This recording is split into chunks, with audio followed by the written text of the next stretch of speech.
Hi everyone, it's Tim. Just before we kick off today's episode, I wanted to let you know that I'll be going live at the end of this week on a very cool new webinar. It's called Chart Toppers and Chord Progressions. If you have students that are lacking engagement and maybe struggling to keep them motivated, and perhaps you haven't had too much success with teaching pop songs, then this is the webinar for you. I'm actually going to be unpacking 2 pop songs live on the webinar and showing you exactly how I'd go about teaching them to students of just about any level. So it's going to be super cool, super fun. It's totally free. Come and join us, topmusic.co/webinar for all the details. You're listening to the TopCast, the original podcast for growth-minded instrumental music and voice teachers since 2015, with your host, Tim Topham. Our mission at Top Music is to empower instrumental music and voice teachers to find and nurture their innate creativity so that they can teach lessons that are innovative, integrated, and inspiring, and that will have a positive lifelong impact on their students.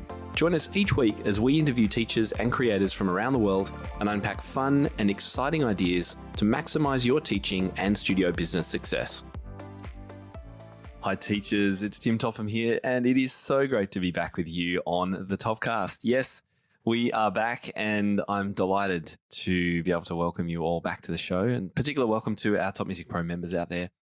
Yes, I've had quite a bit of a break, and I really needed it actually, so thank you for giving me that chance to have some time off. After 360 odd episodes over 7 years, I was ready for a break, and I've come back. I'm feeling refreshed, and I'm super pumped and excited to be reconnecting with you all, because I've had so many of you during the last few months say, when are you coming back? We're missing the show. And obviously that feels great. And I'm just delighted that this show has had such a positive impact on so many of you over so many years.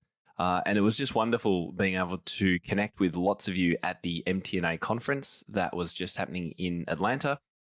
Wonderful to meet new people and see so many old friends and lots of members too. And so many of you said how instrumental the podcast has been in your development over the years. So yeah, I'm really touched by that. I'm grateful for everyone who's come on the show and been interviewed. And I'm super grateful for you, the listeners. Thank you for supporting me. Thanks for listening to the show. Thanks for giving it 5-star ratings and reviewing it and things. That all does help. I do appreciate it. And it's wonderful to be back. So while I've been gone, I know lots of you have tuned in and subscribed to the Top Music Piano podcast, and I'm really thankful and grateful for that. I'm also truly thankful to the amazing Rachel Ehring, our podcast host over at the Top Music Piano podcast. Thank you, Rachel. You've done an incredible job and are continuing to do it. Nothing's changing with the Top Music Piano podcast. It's not going anywhere. It's going to continue to focus on interviews related to the monthly top music themes, which are complemented as well by our new magazine. So, I mean, so much has happened since I've been off air. Have you been downloading and enjoying the free new Top Music mag each month? If not, then make sure you head over to topmusic.co/magazine and jump on the email list so you get notified of all the new editions that are coming out. But yes, that show is going to be continuing weekly, and this show is also going to be continuing weekly. It's going to have a slightly different focus. It's going to be more general, musically related. I'm also going to be interviewing each month some of our creators and composers. So today's episode, for example, I'll be introducing shortly our May TopMusicSheets composer. So I'll talk about that in just a second. But I'm going to be really enjoying interviewing lots of people. I've already got episodes lined up and interviews done talking about all sorts of different things already that I've just been itching to talk with you about again and share. And more on that as we release new episodes. Now, I mentioned the Top Music Mag. The current edition is all about teaching beginners, and our first 3 editions, if you missed any of them, the first one was all about teaching neurodivergent students. Edition 2 was all about how to run summer camps, and edition 3 was all about teaching songwriting. So if you've missed any of those, go back and please download them. They're completely free and would love to get them into your hands. topmusic.co/magazine. And the magazine topics and the blog and the Top Music Piano podcast are all interrelated and focusing on the same topic. So you should get really great coverage of whatever topic we're covering at the moment. So, for example, the next month is going to be focusing on integrated music teaching, what that's about, how it works. And then in June, we're going to be focusing on music teaching approaches. So things like whole body learning, Suzuki, Orff, Kadai. If you're interested in advertising in the magazine, We can now offer you some very competitive rates as we're just getting started up. You can just email sponsors@topmusic.co for a media kit if that's something that you might be interested in finding out about.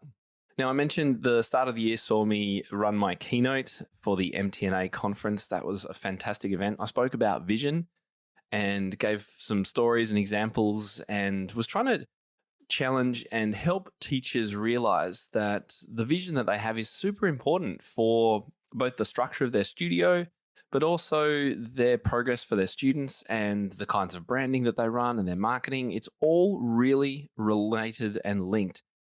If you weren't able to catch the keynote and you weren't there at the event, then I have recorded it and it's inside our Top Music Pro membership. So for any members listening, or if you'd like to come and join us, topmusicpro.com, you can actually access videos of all of my keynote speeches. I've done a lot of them over the years. If you weren't able to get to any of the events that I've run, the workshops in various countries, the events, they're all inside there, archived, and you can go back and watch them. Now, also, we've just wrapped up a 4-webinar series all about exam and performance success with examiner Hilary Travers. That's been a great success. We've been running that through the month of April. And lots of other things have happened in the first quarter of the year, particularly for our Top Music Pro members. So for our members, we launched our brand new course called Unfazed, which was all about getting the most out of teaching neurodivergent students. We launched an epic new discount to add to our growing collection, and that's with Eric and the team over at Fonz have given us an incredible deal for all our members who want to join and use Fonz for their studio management. We have been running monthly member webinars, including inviting special guests in. One of the most popular was talking about dyslexia and how to teach dyslexic students, and that's now in our academy. We've started running bi-monthly missions or challenges. These have been great. I remember when I very first started running my membership, I did weekly challenges actually. So now we've made them every 2 months and it's been great. One of the first challenges was to record your teaching, and it's been great to see the response from teachers who've actually done this and how just watching yourself teach can bring up so many little improvements that you can make to change the course of the future lessons that you're running. So that's been great. We have started taking some live cohorts through our courses. That's been incredibly practical and helpful for teachers. Beck, our community manager, has been hosting those. We've launched 5 new collections of sheet music, can you believe it? And 5 new packs of games, which are all available on our light plan. That's just $10 a month, crazy. We've got our 3 weekly power hours that are continuing to be really popular. They're our co-working sessions. And we've got a new series called Method Book of the Month, where each month we're unpacking a different method book and everything about it and finding people who are using it and talking about it. That's been really, really popular as well.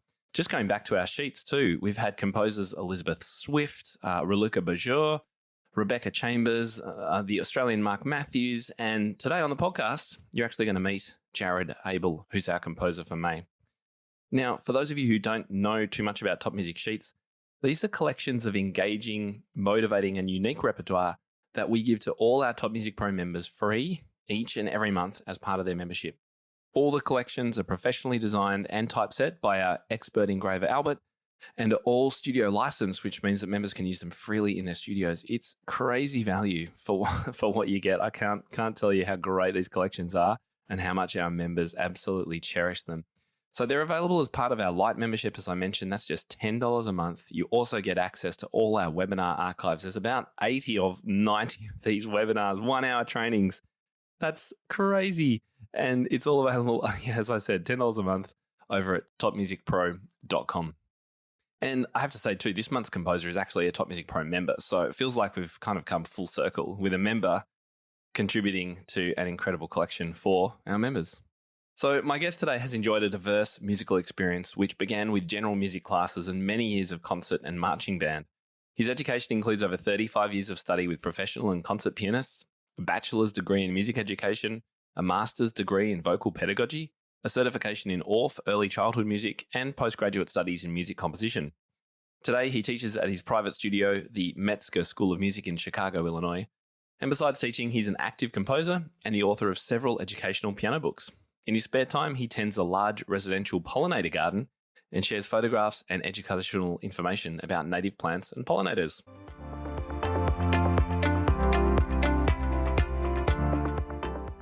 Welcome to the show, Jared Abel. Great to see you. Thank you. Thank you so much for having me. Well, the thanks really has to come from me because I was so delighted to have you as our Top Music Sheets composer, featured composer, for the month of May this year. It's been an absolute pleasure to play through the music. I love the different styles that you had and for all different levels. There's some chord-based pop sounding pieces towards the end, and you use that beautiful octave with the fifth left-hand pattern in the left hand. And I know so many of your pieces are going to appeal, particularly those later ones to teens and adults. So thank you again. Really appreciate it. How did you go about choosing the pieces for this collection? Well, I tried to include at least one piece for each level, from like early elementary through intermediate. I think some of the pieces we kind of skewed towards late intermediate, but it's generally, I usually write for early intermediate through intermediate. So I wanted to make sure that I included some of those earlier pieces as well. Also a variety of genres and moods. Yeah, there's some great jazz. There's a bit of jazz, there's pop. And I really love right at the start too, it begins with a rote piece. Now, do you use rote pieces in your own teaching? I do. And usually the first few lessons, I think a lot of teachers, approach these are the black keys. This is the pattern that, we sort of orient ourselves on the 2-3 pattern of the black keys. So a lot of times, many teachers will start with the black keys, but they'll maybe do it out of a method book, where there's and I don't do that. I like to actually often I don't even start at the piano with beginning students. We start on the floor with some drums and a little table, and I have these plastic fruit, and we talk about rhythm, like apple, grape, watermelon, grape, things like that, and about, so I use that, and many teachers do. Janet Williamson's talked about this before, and, the Suzuki method, I know sometimes teachers use this. But we'll sit on the floor and we'll the way I do it is we'll take, I have these little plastic fruit, and I have this little white table that sort of looks like a measure of music, but no lines. We'll put like 4 pieces of fruit on it, 4 beats essentially, and then we'll clap and say the rhythms. And we'll do that a few times. And then once they kind of have the hang of, some of the basic rhythms like apple, grape, or watermelon, clementine, or strawberry, or, whatever we're doing, pineapple, then I'll say, okay, it's your turn, and so at that point, they'll choose, and they'll make either a pattern like apple, grape, or they'll do what we call a fruit salad, where they just mix them all up, apple, grape, watermelon, clementine. And then we'll tap that out on the drums, and we'll chant it, and sometimes I'll do something different, like I'll keep just a steady beat on my drum while they do just to kind of feel out where they are with steady beat and rhythm against beat, and that really gives me a good feel for where they are. And so then we go to the piano, probably in that same lesson, and we go, okay, or I'll say, let's try your rhythm, your fruit salad on the black keys, or maybe if they didn't get that far, just how about apple, grape on the black keys, and you can choose any of the black keys you want. Usually I'll have them do it on the upper end.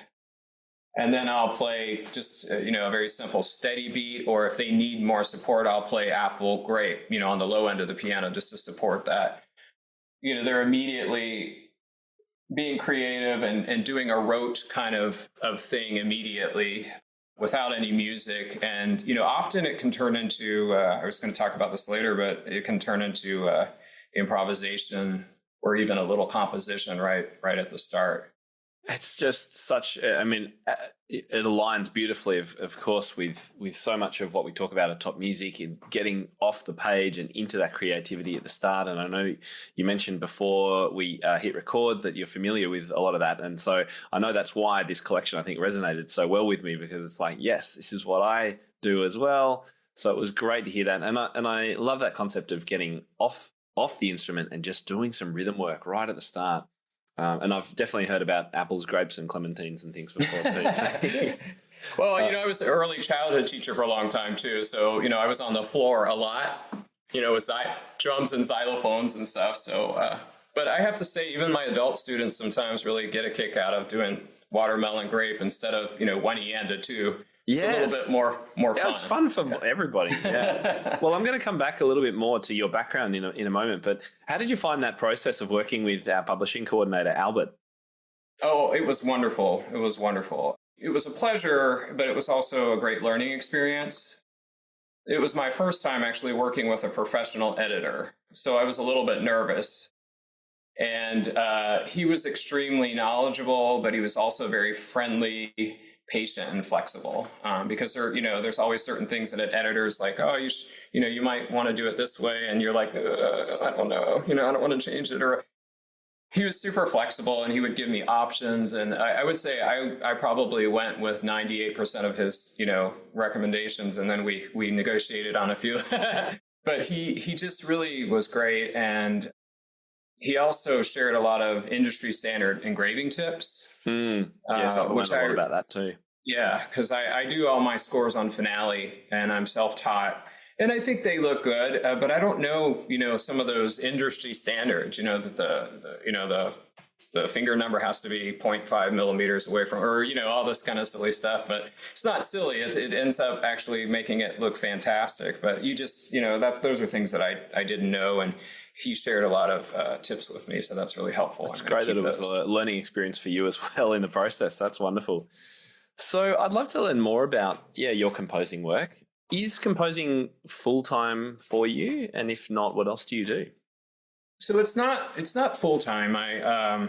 I also teach, but over the last, I want to say 4 or 5 years, I've gotten more into writing and composing and publishing.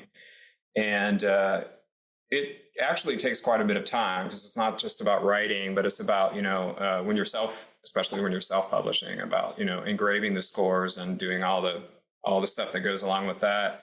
And then revising. I'm a big reviser, so it takes it takes quite a bit of time.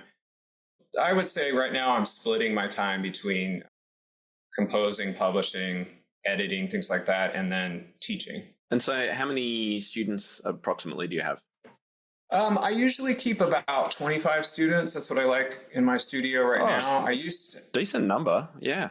Yeah, it's nice. Right now it's down a little partly because I have been spending so much time on writing and publishing and not focusing on really recruiting, which I need to do a little bit. I've gotten lazy because I'm used to word of mouth doing most of the work for me. So I need to get my numbers up a little bit. At one point I had like 35, 40 a week, and that was pretty full time.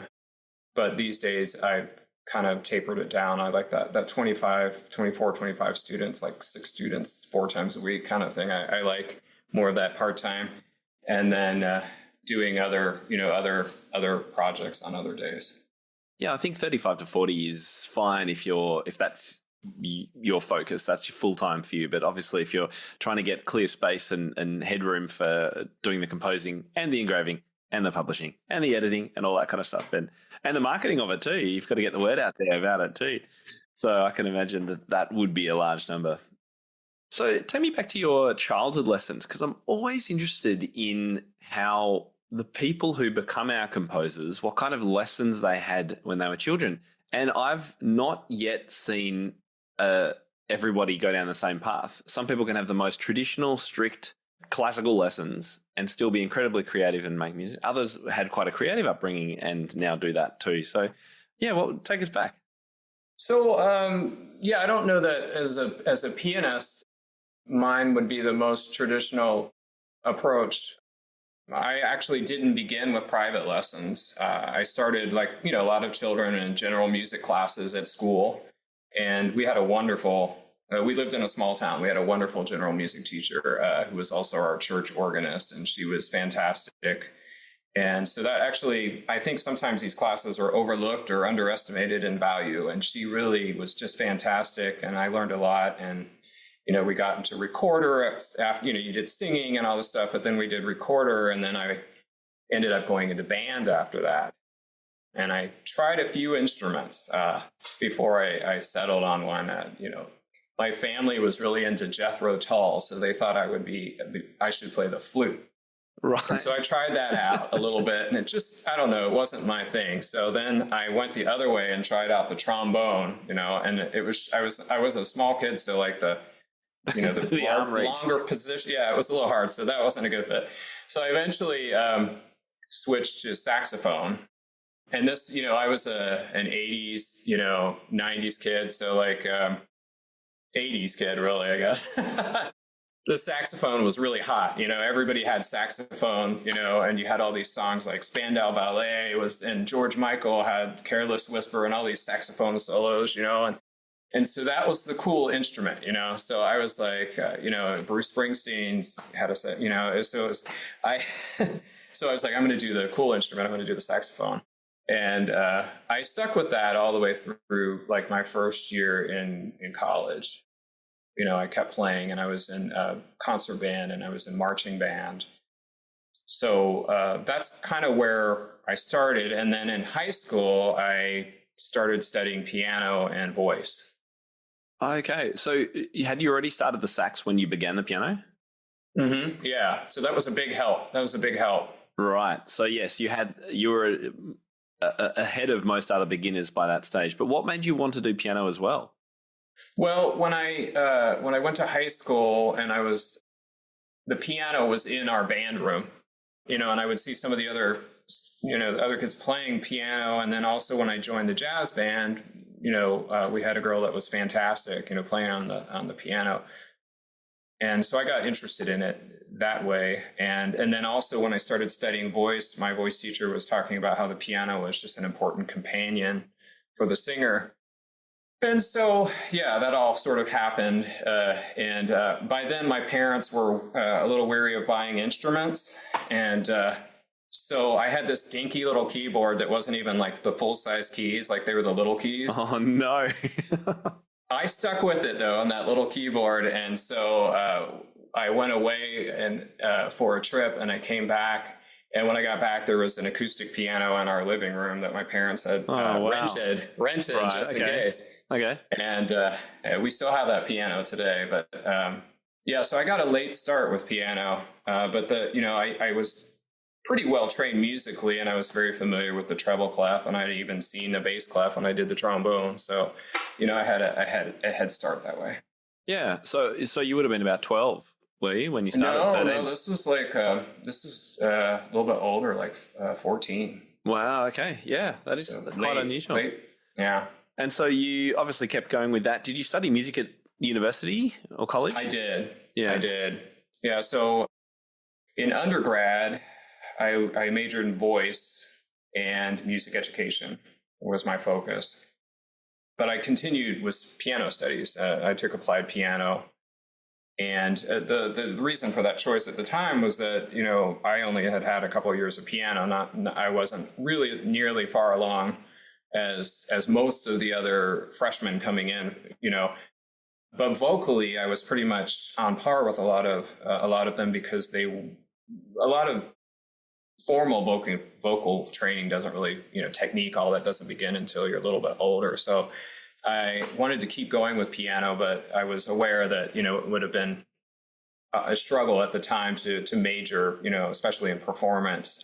So I went with voice as my focus, and piano was my second instrument, and also working with music education. Right. And the music education is the role, because you mentioned earlier that you did some early childhood. You were on the floor a lot. So were you an early childhood classroom teacher for a while? After undergrad, I took a break from college, and I got a job teaching general music and choir at a junior high school. And it had been the school right across the street from where I did my high school student teaching, where I was a teacher. So I taught there for a while. And then when I was ready to go to grad school, I moved to Chicago, kind of shopped around for voice teachers and colleges, kind of auditioned, and ended up finding a great voice teacher and mentor he was a composer. And so it was just a great fit. And when I was in grad school, that's when in the summertime, I went to DePaul University and got certified for early childhood music, because I had a job opportunity to teach at a private school where they were doing that kind of work. Right. I want to pull all this apart because I think, when I was playing through your pieces, there was a lot of, they seemed quite pedagogically thought out. There's a big difference, I think, and I think this is relevant for anyone listening who is a teacher but would like to be a composer. I do get a lot of music sent to me, and we play through a lot of music, and it's quite easy to tell those who have thought through or have an educational or pedagogical background the kinds of music they create versus someone who hasn't thought that way and they've just created music. And so I want to talk a little bit about how you got into composing, but let's just touch on that for a moment. Are you kind of thinking about pedagogy when you're writing music, or do you write it for a purpose, or does it vary? Sometimes you do, sometimes you don't. So I am very, very deliberate with my pedagogy pieces. Like, you can tell, like anyone can look at it and be like, okay, I get it, Jared. So I generally, really my main inspiration for writing is for my students or for students in general. A lot of times inspiration for a piece will come out of a lesson where the student was just struggling, and maybe the materials I had at hand just weren't doing it. They weren't really fixing the problem or teaching the concept in the way that I wanted it to. And I would just say, you know what, I'm gonna write you a piece. We're gonna learn this, and so I'll, go upstairs and start writing, a piece based whatever the goal is for the piece. But yes, very, very deliberate. Sometimes it'll be about just something as simple as a new key, the scale, the primary chords, the arpeggios, or it might be about form, like the 12-bar blues or rondo form, or an accompaniment pattern, like a broken chord, a waltz, a barrel house, and then even a technique like fingering, rotation, wrist circles, things like that. And then many of the pieces you'll see a lot of these things all, kind of in one piece. And I call a lot of these very obvious, goal for pedagogy pieces, I call them bridge pieces. And so I have bridge pieces, and then I have more what I would call my art, high art, well, maybe not high art, but art pieces. What I mean by bridge is, or bridge piece is, what I've seen a lot of is you'll see a scale, like in a method book or something, you'll see, the B major scale, arpeggio, and chords. And, B major sometimes scares people because it has 5 sharps, and, but try to find a lot of pieces in B major that are fairly easy to play. So like, say your early intermediate student is encountering B major, and then you try to find pieces in B major form. That sometimes can be difficult. It's what I've seen a lot of is those more complicated keys come with really complicated pieces. Yes. And, like, okay, here's your Debussy, or whatever, you're doing G flat major, then we've got to get the Schubert or whatever out. Yes. Yeah. So, what I try to do is write these bridge pieces where, you teach the scale and the chords and the arpeggio and whatever else. And then here you go. This is a bridge piece, which uses those devices in a fairly literal way. I manipulate it a little bit, try to make it more tuneful, more fun, more musical than just a plain exercise. But there's sort of like hybrids between like the exercise and then maybe a more high art kind of piece. I think you hit that beautifully with some of the pieces that are in this collection. Actually, I'm looking right now at A Leap of Faith from your solo pieces for piano contemporary collection, and it's got just a broken chord pattern in the left hand, but it's based very much around, I guess I would call it a pop songy kind of sounding chord progression, moving. So it's in A minor to F, G, E minor, F, D to E major, some sevenths, right hand's in very much a 5-finger position. But then on the second page, you do this like very barky thing. I don't know if my piano's on. Hang on. I love it. When I got to it, I was like, oh, that's so cool. You go,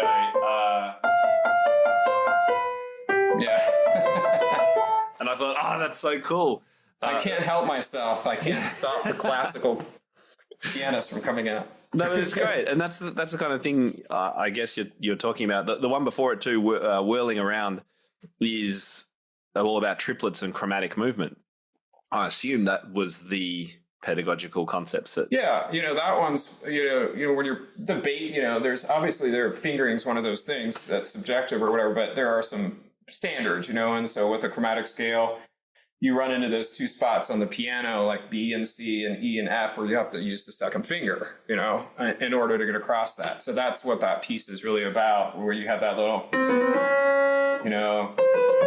and then that little motif is based on those two places where the second finger is needed. And I also like too, and I think this is a sign of good pedagogical writing, is that you don't just forget the left hand.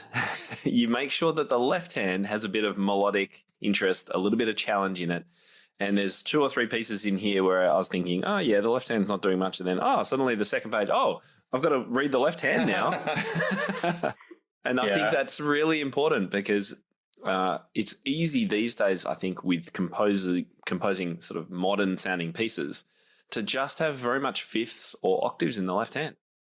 Yeah, I really need to do more of that. Like in my earlier arrangements of when I was doing more when I first started out, I was doing a lot of beginner arrangements of public domain pieces. I did a lot of that. A lot of if you do it with the right hand, you have to do it with the left hand.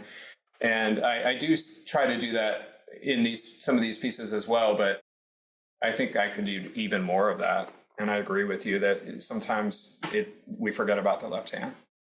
I wanted to ask you a complete side note too. You mentioned barrel house, and I read that in your notes, and I thought barrel house was,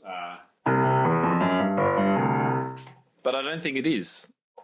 What's a barrel house left hand?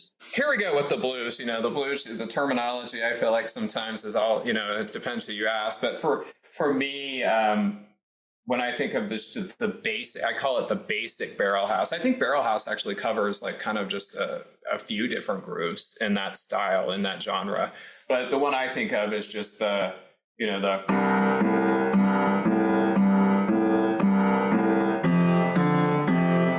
just that kind of on the beat, fifth, sixth alternating pattern. But, and then I call this one the barrel house shuffle.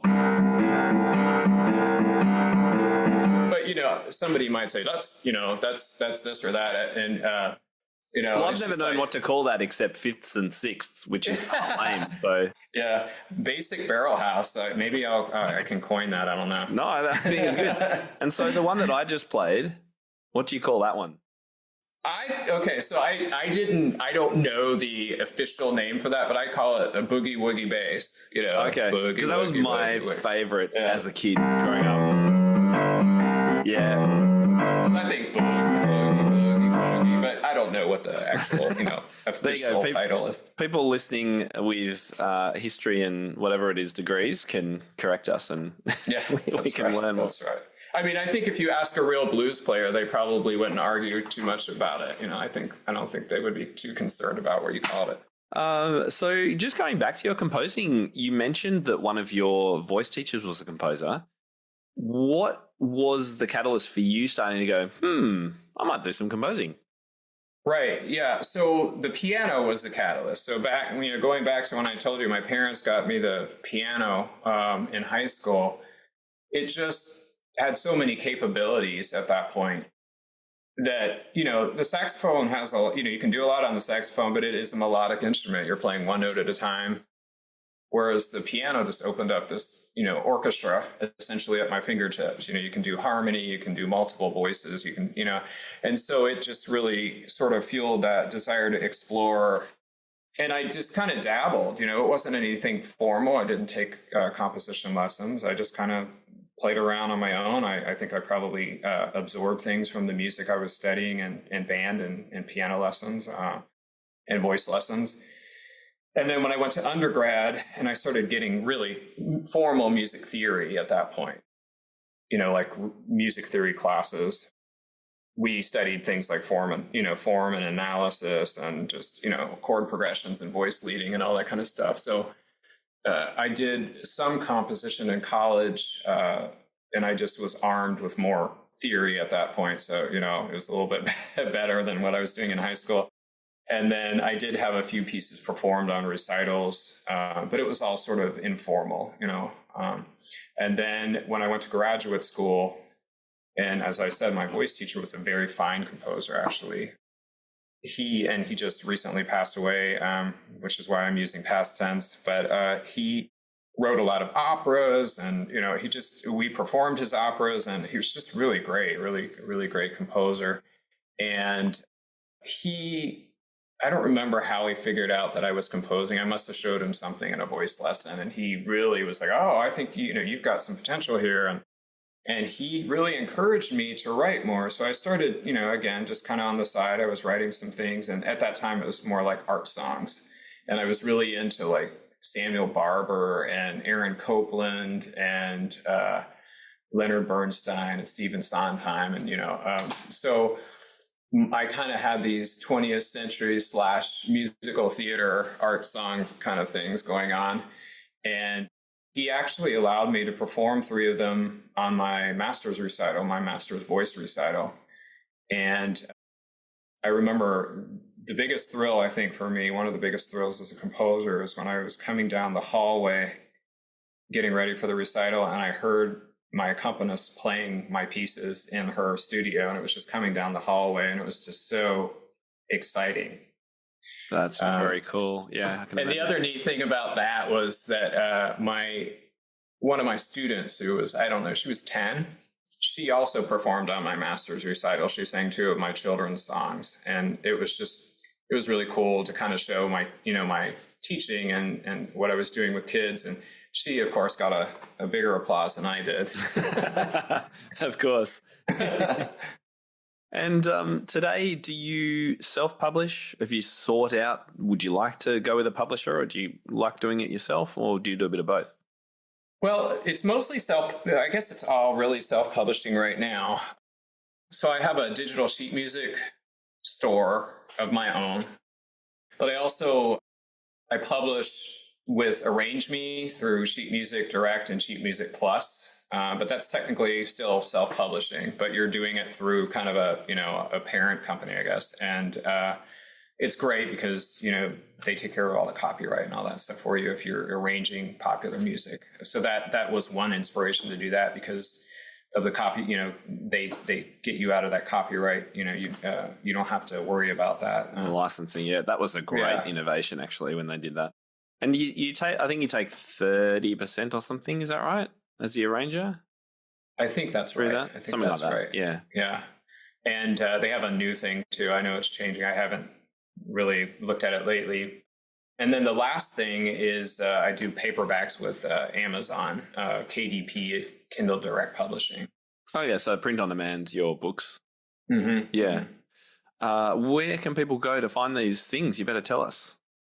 Well, you can get to pretty much all of my music on my online store, which is jmabel.sellfy.store. And it's Sellfy is like SELLFY. So jmabel.sellfy.store. It pretty much has connections to all of that. There's also a lot of free stuff, teachers, like little resources and lots of little free things. If you're looking for little theory worksheets or, even some pieces, beginning pieces, and there's lots of little resources like that for people. Great. Yeah, we'll put that link in our show notes as well. A couple of quick questions before we wrap things up. Love to ask composers this. Your favorite composers or influences, dead or alive? Who would you mention? Okay, so this is a hard question for me because my taste is all over. You can probably tell my taste is all over the place. And eclectic, yeah. I was asked this in the magazine interview, and I sort of was vague and sidestepped it. So now that you're asking, I'm not going to let you off now. I'm like, I got it. So for me, I like a lot of classical and contemporary composers. And when I say classical, I use that broadly, romantic, Baroque, classical, whatever. And but if I was going to name a few, I really like Bach for his construction. In terms of how he would take some tiny piece, some little motif or something, and then just build this whole piece out of it, and just such meticulous construction. So I like Bach for that.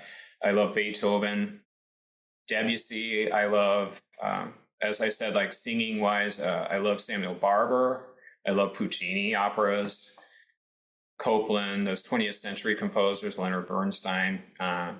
musical theater. I love Stephen Sondheim. But then more contemporary, a pianist or a piano composer I like is Dario Marianelli, who did Pride and Prejudice and Atonement, some of that, film music. It's really beautiful piano music.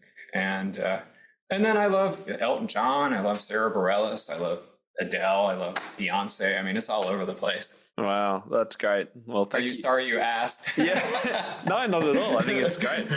It would be a very hard question for me to answer as well. So thank you for giving it a shot. I wanted to know as well if you've got any thoughts on how teachers can encourage more of their students to take an interest in composing. I think the first thing, and I think you probably agree with this, is you need to remove the fear and the mystery of composition and do it right from the start. And I say that because a lot of students and teachers are afraid to try composing because they feel like you have to be at a very high level to do it. And this is where, I agree with your message about spending those first lessons on improvising and creating right away. And making that the beginning of piano studies rather than reading and all of that right away and method books and things like immediately, but just kind of making improvisation and composition just natural right from the start and making it something that there's no mystery and it's not scary and anyone can do it. So that would be my first thing. The second thing I would say is to create a sense of security by starting with some parameters. So if you give them like a short rhythm, like we were talking about earlier, like apple grape, and ask them to play that rhythm on the black keys, you're giving them, the rhythm, and you're giving them the black keys. So they have some parameters, and that makes it a lot less scary than just, okay, I want you to create a piece, There are some kids that have, you say that and they're like, yeah, and they're just, blah, blah, blah, all over. But a lot of kids are a little tentative about that. So I think if you give them some parameters, you can, take that little apple grape improv that they do, and you can help them fashion it into a short piece. You can play a little accompaniment, a simple accompaniment alongside them and turn it into a duet, which can also turn into sort of like a exercise for beat against rhythm. And then after you've given them a little bit of, those parameters, then take them away and say, okay, I want you to come up with your own rhythm, your own fruit rhythm, or, whatever you use. And we're going to create another piece, and you give them a little bit more ownership, they do more. And then over time, you just get rid of the parameters entirely, and you just let them be free. But I think those parameters give them a little bit of security at the beginning. I think it gives them a lot of security. And you're absolutely right. If teachers listening, if you are having issues with students being cautious or concerned or worried or not being confident or giving it a shot to improvise or create, then it may be that your parameters are too wide. There's too many options. It's too hard. There's too many keys. So just give them 1 key, 2 keys, 3 keys, or a small rhythm pattern. I think I haven't used that word parameters, but I like it. It's like, the bumpers on a bowling alley or whatever you call them, or blinders on a horse, right? Just reduce the options so that they can have success. Yeah, I think that's great advice. Last question. Advice to other composers who might be interested in contributing to a TopMusicSheets collection. Yeah, absolutely. I would encourage any composer who is looking for a broader exposure and distribution to contribute to TMS for sure. In addition to the enhanced exposure that you're going to get from, this being put in the hands of 1,000 teachers.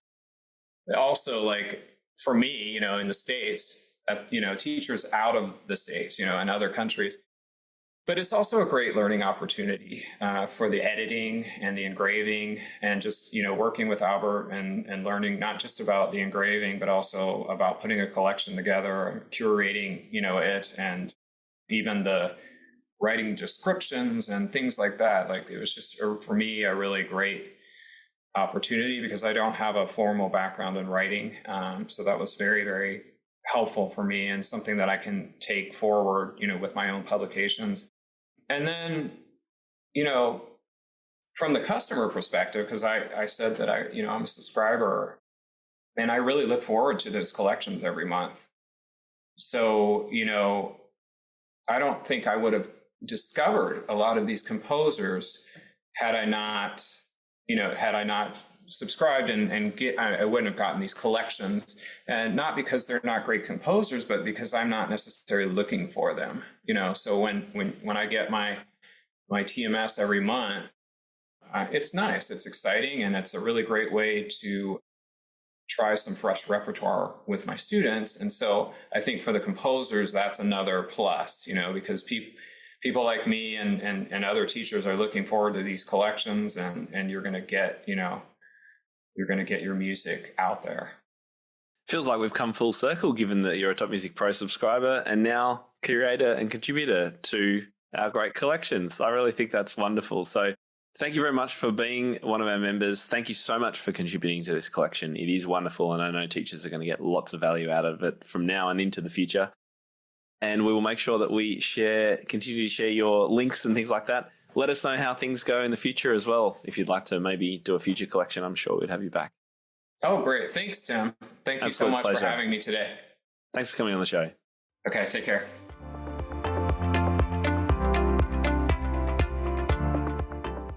Well, I hope you enjoyed today's chat with our incredible composer for our May Top Music Sheets collection, Jared Abel. If you would like to get hold of this collection and explore it and use it in your studio, remember it's studio licensed. You can use it with any number of students in your studio. Just head over to topmusicpro.com and click the join now on our light tier if you're not already a member. Come and join us. It's a great way to dip your toe into the water. You get access to our forums, ask as many questions as you want. You get access to our back webinar archive and also our studio success path roadmap. It's all available for you right now. Come and join us, topmusicpro.com. Over on the piano podcast this week as well, we've got episode 15, Can Preschoolers Learn Piano? It's a solo episode with our incredible host, Dr. Rachel Ehring. I encourage you to go and check it out, topmusic.co/piano-podcast, or just search for the Top Music Piano Podcast wherever you are listening to this show. Well, that's it for this week. Next week on the show, we're going to be talking about how to solve the lack of tuners and technicians within the piano community.